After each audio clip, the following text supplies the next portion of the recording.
जिज्ञासु मित्रों, बहुत बहुत अभिनंदन है आप सभी का दिव्य सृजन में। प्रत्येक दिवस की भांति आज भी हम यहाँ पर लाइव चर्चा का कार्यक्रम शुरू कर रहे हैं और आज लाइव चर्चा का जो विषय है, रस बुद्धि क्या है, फिर मिथ्या वैराग्य और मिथ्या ब्रह्मचर्य। रस बुद्धि क्या है, इस विषय को समझना अनिवार्य है, क्योंकि कई बार बहुत सारी बातें हम अपने ऊपर थोप रहे होते हैं। जैसे कई बार लोग अपने ऊपर वैराग्य को थोप रहे होते हैं, कई बार लोग अपने ऊपर ब्रह्मचर्य को थोप रहे होते हैं, कई बार वो किसी के कहने पर थोप रहे होते हैं, कई बार गुरु आज्ञा समझकर थोप रहे होते हैं। लेकिन यह सभी विषय जब तक यथार्थ रूप से ना समझा जाए या ना प्राप्त किया जाए तो इनका फल मिलना संभव नहीं है। यदि इन विषयों को ना समझा जाए तो इनका सही सही फल हमें नहीं मिल सकता।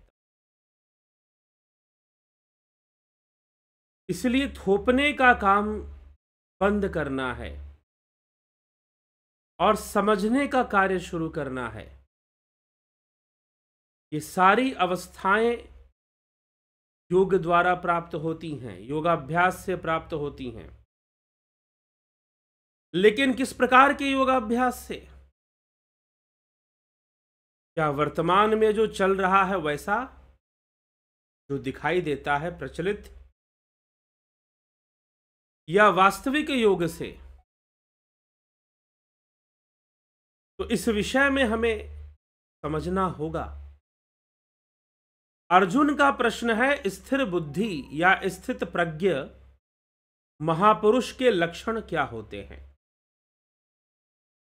भगवान श्री कृष्ण उसे इसी विषय में उत्तर देते हुए बताते हैं कि स्थिर बुद्धि महापुरुष के लक्षण क्या होते हैं, जिसे हमने कल भी सुना। उसी श्रृंखला में आगे बढ़ते हुए भगवान वास्तविक निवृत्ति क्या है और वास्तविक त्याग क्या है, वास्तविक वैराग्य क्या है, उस विषय में गूढ़ बुद्धि, गूढ़ विषय समझाते हैं। और रस बुद्धि, एक है स्थिर बुद्धि, एक है चंचल बुद्धि और एक है रस बुद्धि। यह रस बुद्धि क्या है? बाहर से तो विषयों को त्याग देते हो, लेकिन मन में उनका स्थान बना रहता है। बाहर से दिखाने के लिए तो बहुत वैरागी और बहुत बड़े ब्रह्मचारी, विवाह भी तुमने नहीं किया और ब्रह्मचारी रह गए, लेकिन उनका स्थान, उनका रस मन में, बुद्धि में बना रहता है। और ऐसी अवस्था में स्थित प्रज्ञता को प्राप्त होना या मुक्ति मोक्ष को प्राप्त होना, समाधि को प्राप्त होना संभव नहीं होता। यह बाधक अवस्था है। इसलिए इस रस बुद्धि का त्याग होना जरूरी है, अनिवार्य है। यह रस बुद्धि बहुत बड़ी बाधा बन जाती है। इसीलिए मैंने प्रारंभ में ही कहा कि हम वैराग्य को अपने ऊपर थोप लेते हैं, हम ब्रह्मचर्य को भी अपने ऊपर थोप देते हैं, या हमारे किसी गुरु जी ने या किसी ने हमें प्रेरणा दी है तो उसके कारण भी हम थोप लेते हैं। अब इसी विषय को स्पष्ट करते हैं भगवान श्री कृष्ण अर्जुन को समझाते हुए, विषया विनिवर्तन्ते निराहारस्य देहिनः रसवर्जम रसो अपयस्य परम दृष्ट्वा निवर्तते। निराहारस्य, निराहारी। वैसे तो निराहारी का अर्थ यह भी है कि भोजन ना करो, आहार का ही त्याग कर दो, लेकिन मुख्य रूप से यहां पर इस श्लोक में निराहारस्य, निराहारी का तात्पर्य विषयों का त्याग करने वाला, वासनाओं के जो विषय हैं उन विषयों का त्याग करने वाला।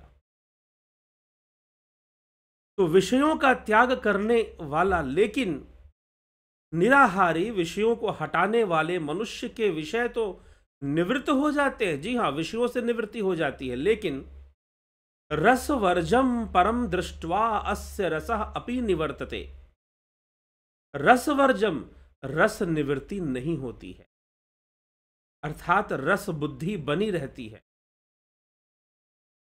रस निवृत्ति नहीं होती है, विषय निवृत्ति हो गई, लेकिन विषय का जो रस है, विषय का जो रस है, विषय का जो स्वाद है, विषय के प्रति जो आसक्ति है और उस विषय के प्रति जो एक लगाव है, ये कह लीजिए, या उसका जो एक असर है कि इस काम में बड़ा आनंद है, इसमें तो बड़ा ही रस है, ये अभी नहीं गया है, ये अभी नहीं गया है।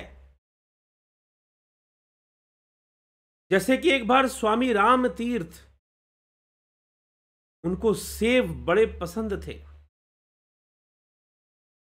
उन्होंने निर्णय लिया कि मैं ये सेब नहीं खाऊंगा, ये मुझे, मेरे अंदर लालच, लोभ पैदा कर देते हैं। और जब भी वो सेब देखते तो अपनी गर्दन घुमा लेते। और इसी प्रकार अपने मित्र के यहां पर एक दिन गए और मित्र ने खाने के लिए सेब दे दिया। अब जैसे ही सेब दिया, उन्होंने गर्दन घुमा ली। उन्होंने पूछा, क्या हुआ, आपने ये गर्दन क्यों घुमा ली? तो स्वामी राम तीर्थ ने कहा कि नहीं, आपने मुझे सेब दिया है ना, मैंने सेब का त्याग कर दिया, मैंने सेब का त्याग कर दिया है, इसीलिए मैं सेब को देखूंगा भी नहीं। तो मित्र ने कहा कि अभी लगता है आपने सही से त्याग किया नहीं है, अभी लगता है सही से त्याग नहीं हो पाया है, अभी कुछ गड़बड़ है त्याग में। मित्र कहता है, क्यों? स्वामी राम तीर्थ पूछते हैं, क्यों, ऐसा क्यों आपको लगता है? क्योंकि आपको गर्दन घुमाने की आवश्यकता है। इसका मतलब सेब का जो रस है वो अभी आपकी बुद्धि में है, और जब तक वह रस नहीं मिटेगा, जब तक उस रस का प्रभाव नहीं खत्म होगा, तब तक यह समस्या बनी रहेगी और यह त्याग कभी भी पूर्ण नहीं होगा। इसी प्रकार से कई मामलों में व्यक्ति अपने ऊपर कई तरह की बातें थोप लेता है, लगता है कि वह यह नियम का पालन कर रहा है, लेकिन ऐसी स्थिति में पतन निश्चय होता है कभी न कभी।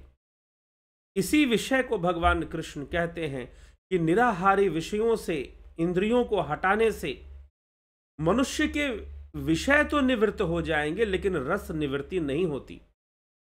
रसवर्जमा, रस निवृत्ति नहीं होती। परम दृष्टवा, जब उस परम सत्ता का, उस परम तत्व आत्मा का अनुभव होने से इस स्थित प्रज्ञ मनुष्य का रस भी निवृत्त हो जाता है, अर्थात उसकी संसार में रस बुद्धि नहीं रहती, रस बुद्धि भी नहीं रहेगी।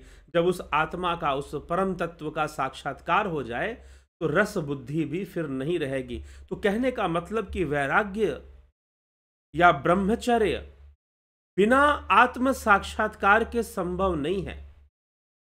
अगर कुछ करोगे भी तो वो आधा अधूरा होगा, वो किसी विशेष मानसिक परिस्थिति में होगा, लेकिन मानसिक परिस्थिति बदलते ही वह रस आपके ऊपर हावी हो जाएगा। और यदि रस बुद्धि विद्यमान है तो इस बात की बहुत संभावना है कि आप उस रस के वशीभूत होकर फिर से उन वासनाओं में लिप्त होंगे, फिर से उन विषयों में लिप्त होंगे।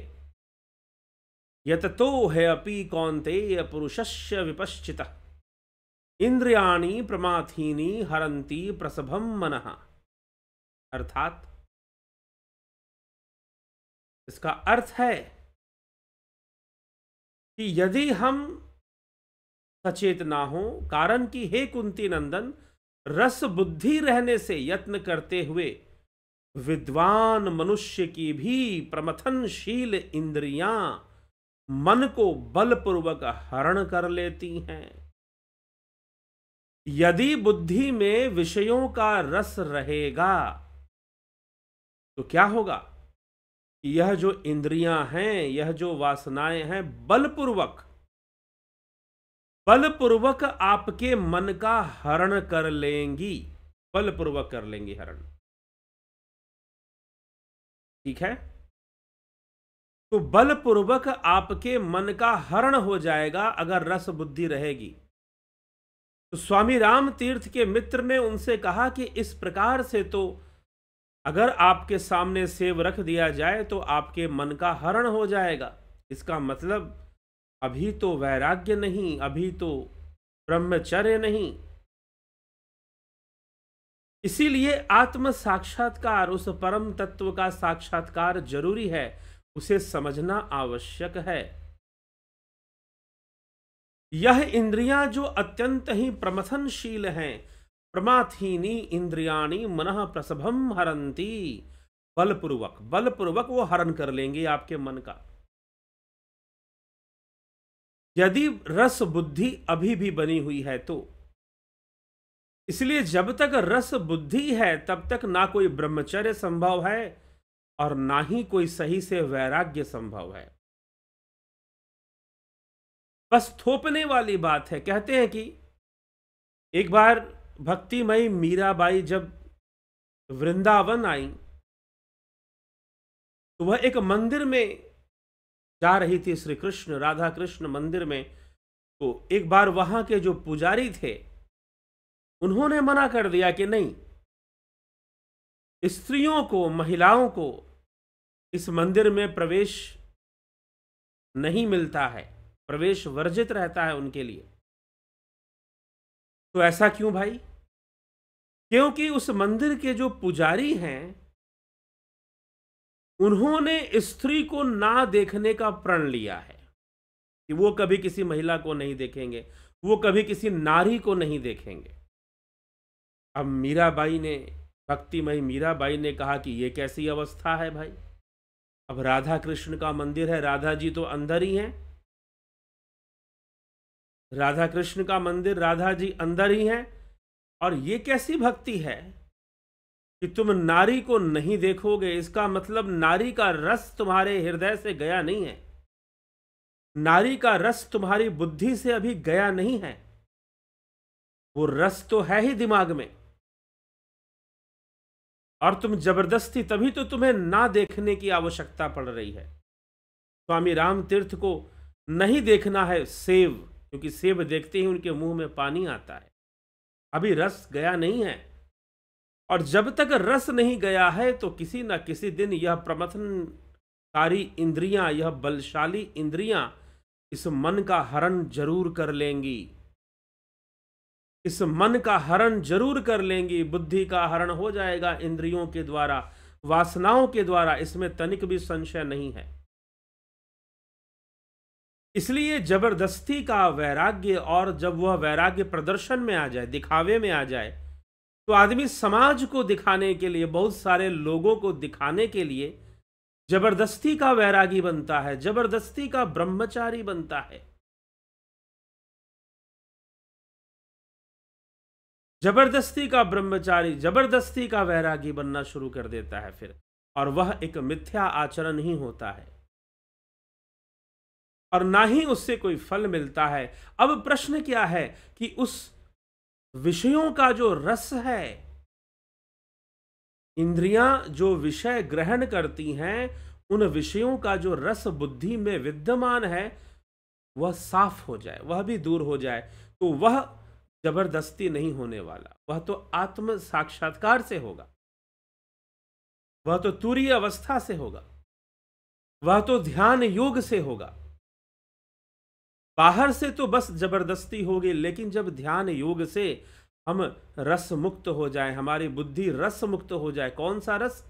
विषय रस, वासना रस, इससे अगर हमारी बुद्धि मुक्त हो जाए, रस से अगर मुक्त हो जाए, तो फिर ऐसा व्यक्ति चाहे स्वादिष्ट से स्वादिष्ट भोजन को देखे या उनका अनुभव प्राप्त करे, या नारी को देखे या सेब को देखे, उसे फर्क नहीं पड़ता है। वह उस समत्व को प्राप्त कर चुका है, समत्वम योग उच्यते, वह योग को प्राप्त कर चुका है।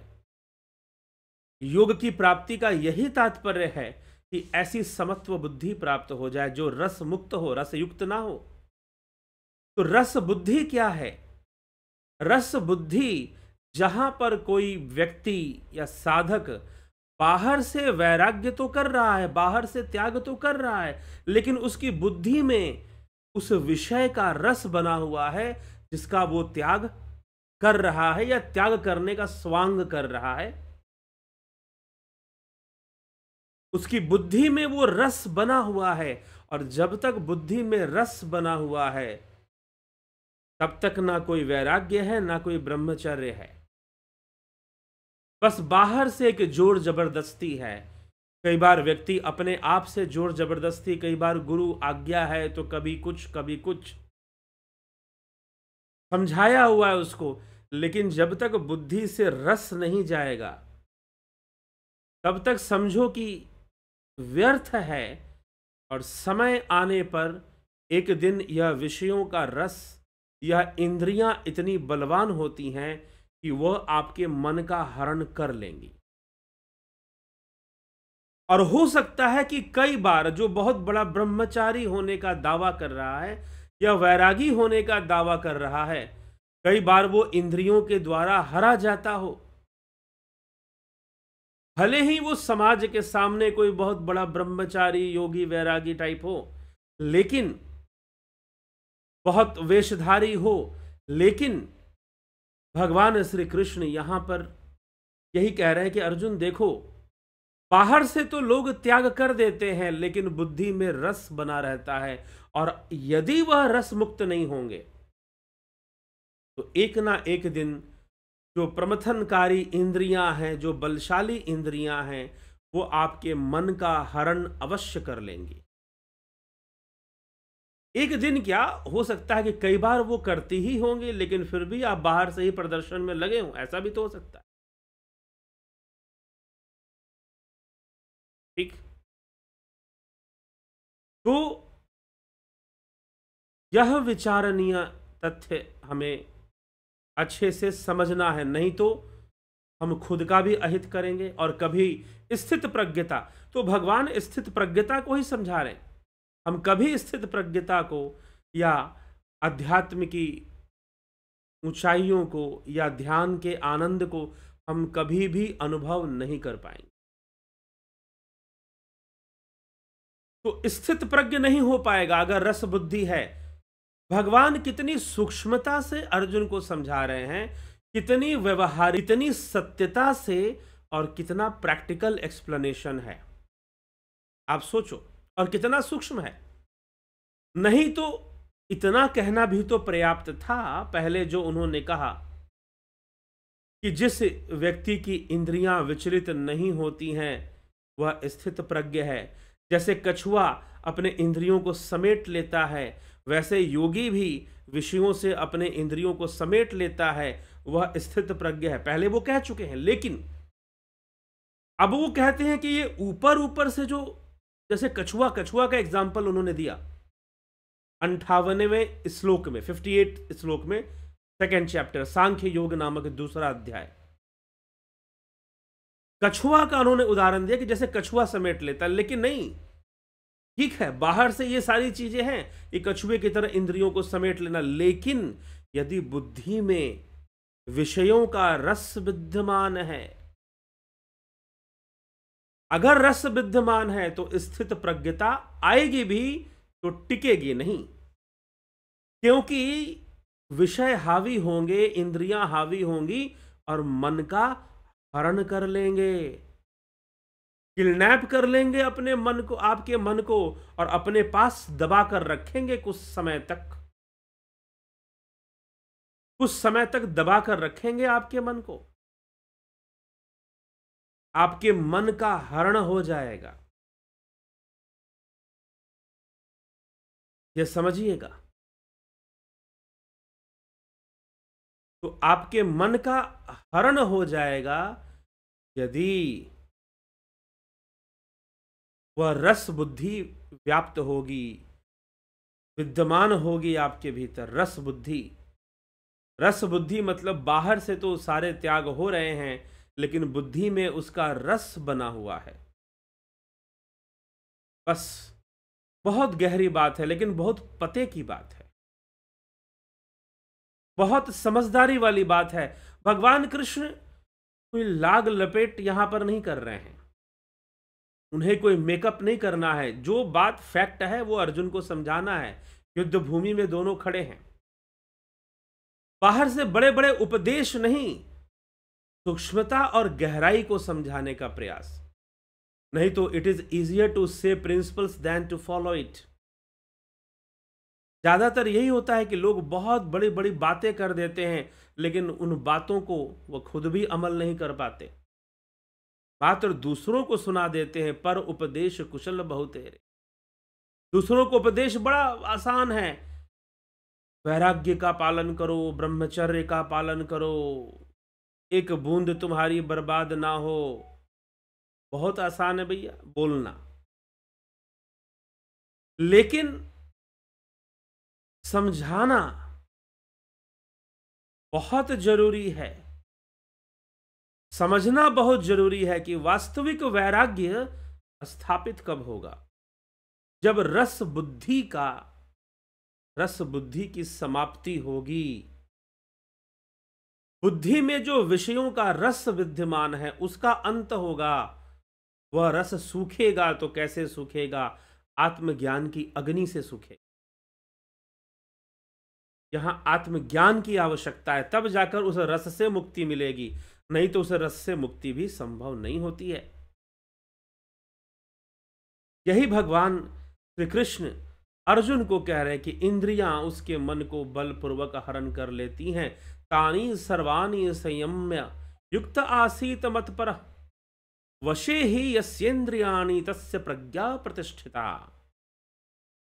कर्म योगी साधक उन संपूर्ण इंद्रियों को वश में कर कर मेरे परायण होकर बैठे, ध्यान में बैठे, उस आत्मा के परायण होकर। क्योंकि जिसकी इंद्रियां वश में है उसी की तो बुद्धि स्थिर है। संयम्य अर्थात इंद्रियों का संयम जरूरी है।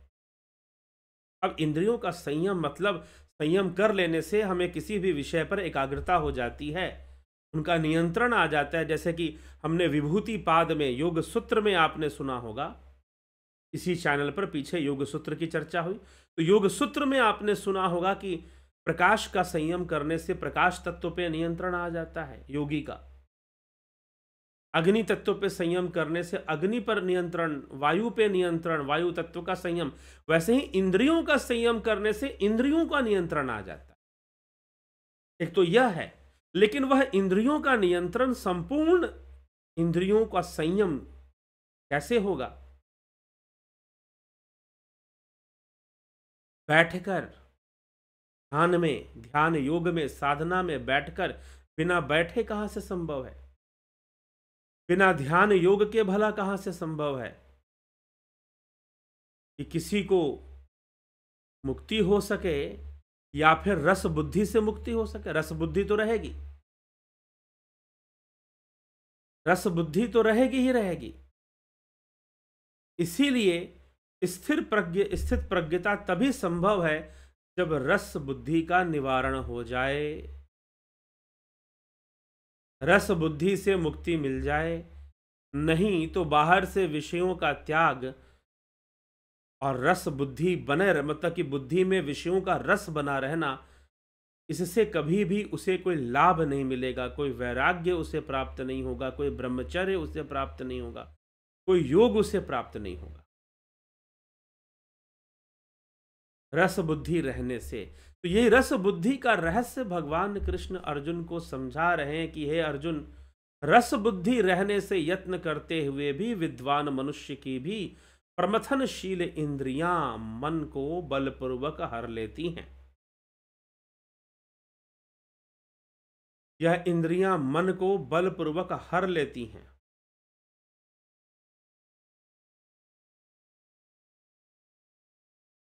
इंद्रियाणि मनः प्रसभम हरंती। इसीलिए हमें इस रस बुद्धि से मुक्ति का उपाय ढूंढना चाहिए।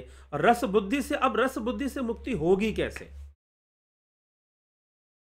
यह भी बहुत गहन विषय हो जाता है, क्योंकि रस, जैसे कि एक बात ध्यान दीजिएगा कि विषयों का निराहार कैसे होता है, तो विषयों के त्याग से हो जाएगा। ठीक है, आपको सेब, बड़े मीठे फल होते हैं, आपकी बड़ी सेब में आसक्ति है, लालच आता है, आपने उसका त्याग कर दिया। ठीक है, जैसे कि उस वृंदावन में एक मंदिर के पुजारी ने कह दिया कि भाई मुझे नारी के दर्शन नहीं करने, मैं जीते जी कभी स्त्री का मुख नहीं देखूंगा।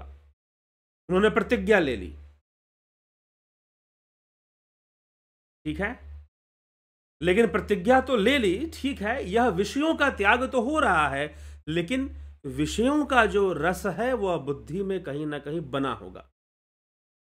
और जब विषयों का रस बुद्धि में रहेगा तो ज्यादा दिन तक आप उन विषयों का त्याग नहीं कर पाओ।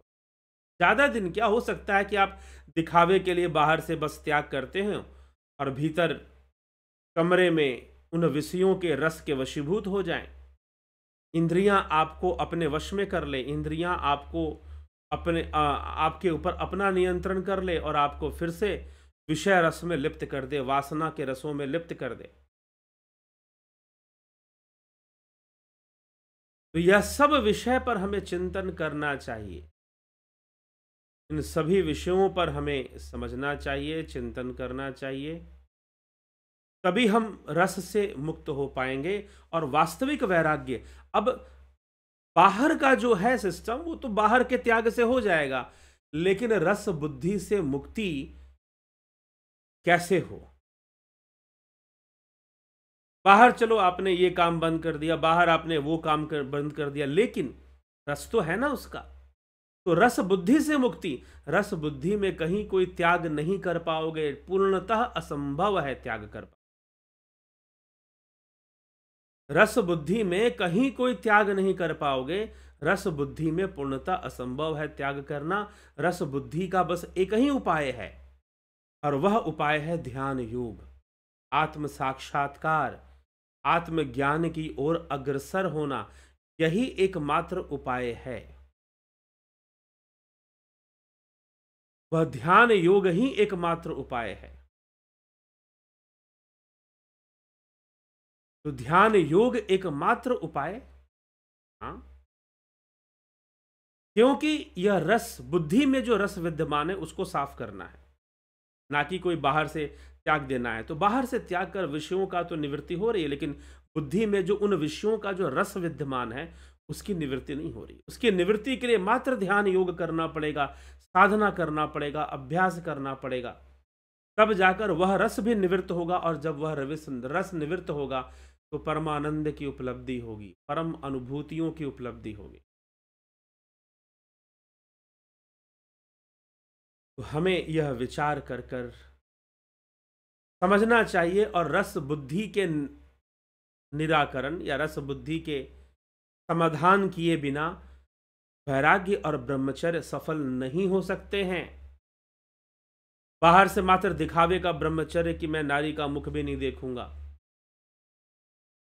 बाहर से मात्र त्याग कि मैं सेब को भी नहीं देखूंगा, लेकिन सेब का रस तुम्हारी बुद्धि में है, नारी का रस तुम्हारी बुद्धि में है, विषय वासनाओं का रस तुम्हारी बुद्धि में है।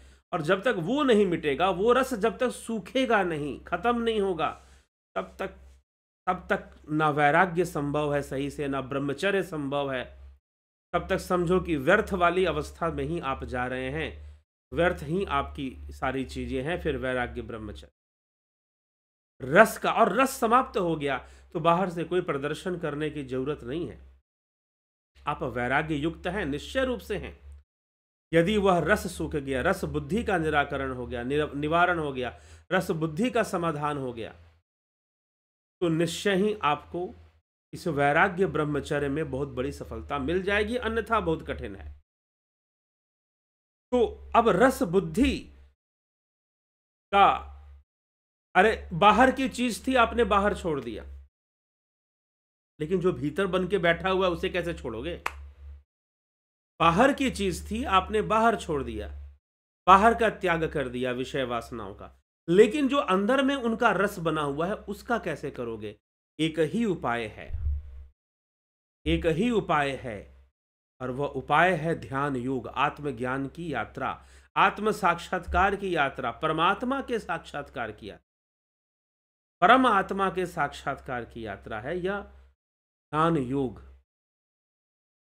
ऑनलाइन ध्यान योग course, online meditation course starting from 20 December 2022। Duration 1 month, guided meditation, transcendental meditation, spiritual healing techniques. Join Jupiter and Sun membership. अगर आप जुपिटर ज्वाइन करेंगे तो ये तीनों आपको करवाया जाएगा, guided meditation, transcendental meditation and spiritual healing.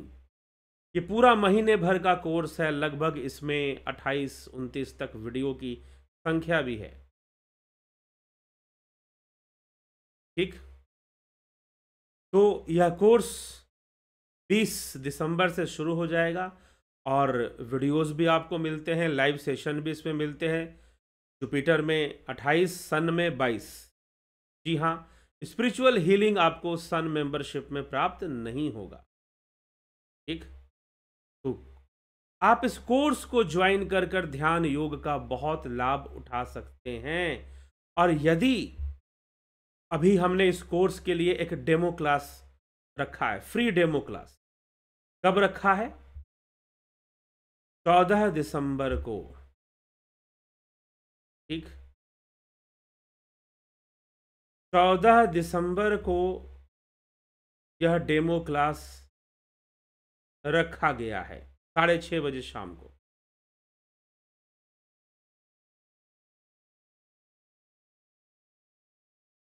तो यह डेमो क्लास आप ज्वाइन कर सकते हैं, चाहे तो आप इसको भी ज्वाइन कर सकते हैं, लाभ उठा सकते हैं इससे। और यह फ्री है, एक दिन के लिए है, बस 14 दिसंबर को शाम को 6:30 बजे होगा। और यह कौन ज्वाइन कर सकता है? जिन लोगों ने ध्यान योग कोर्स कर लिया है, यह उनके लिए नहीं है। यह उनके लिए है जो नए हैं और ध्यान योग का कोर्स ज्वाइन करना चाहते हैं, लेकिन उनको बहुत सारे प्रश्न हैं। वैसे तो कई सारे प्रश्नों का उत्तर हम दे रहे हैं यहाँ पर, लेकिन ये डेमो क्लास होगा जिसमें आपको पता चलेगा कि ये कोर्स किस प्रकार से चलता है। ठीक है, यह कोर्स जो है किस प्रकार से चलता है यह आपको पता चलेगा इसमें।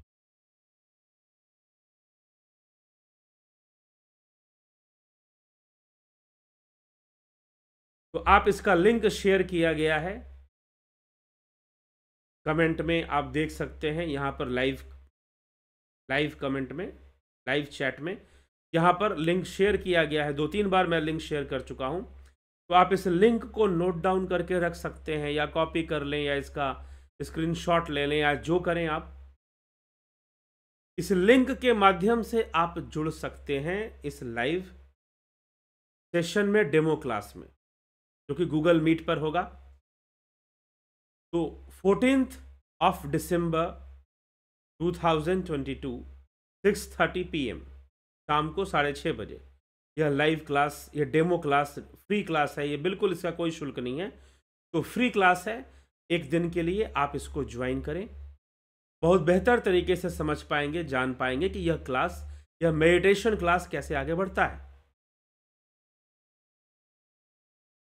ठीक है, तो हमें यह समझना है और जानना है। तो ध्यान योग किए बिना, ध्यान योग की परिपक्वता से ही रस बुद्धि का निवारण होगा, रस बुद्धि का त्याग होगा। बुद्धि में जो रस जम गया है, विषयों का रस जो पड़ा हुआ है, उसको सुखाना जरूरी है, उसे खत्म करना जरूरी है।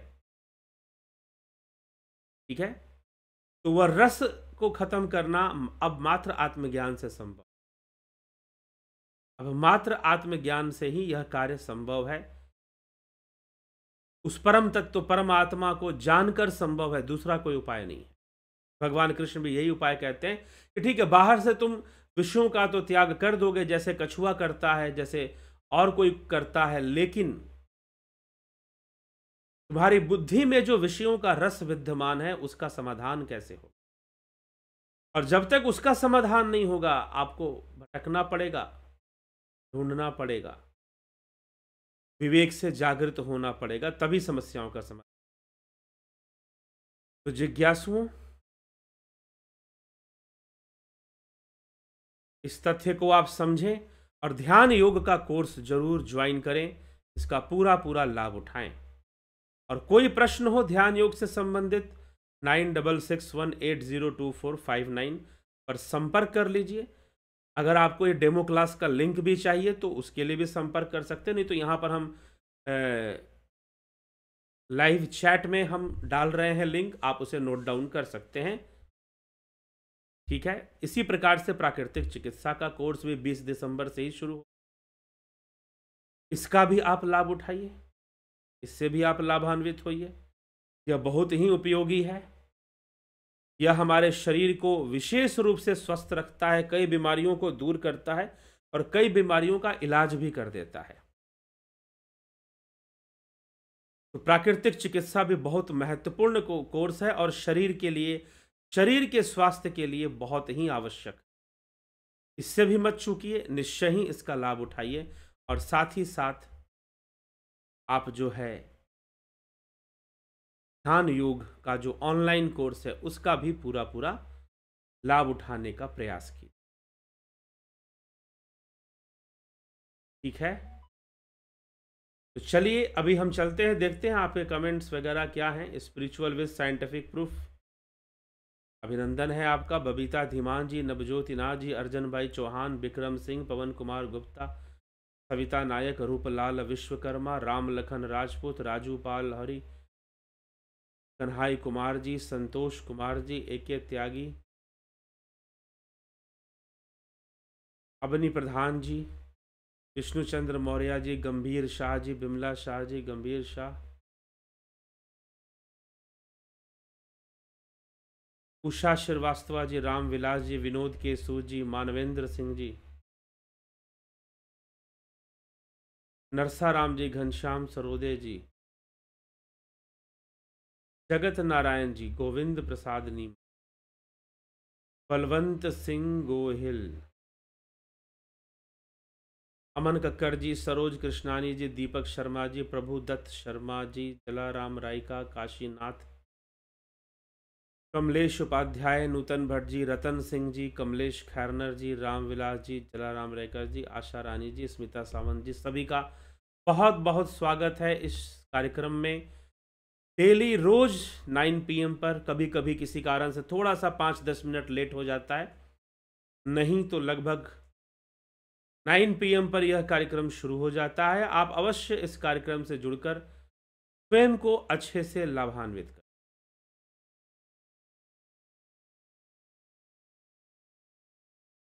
और अपने मन को, क्योंकि ध्यान करने से हमें हमारे हार्मोनल बैलेंस भी बनता है, हैप्पी हार्मोन सिक्रीट होते हैं ध्यान करने। तो चलिए इसी के साथ आज के कार्यक्रम को हम यहाँ विराम देते हैं और कल फिर मिलते हैं 9 PM लाइव चर्चा में।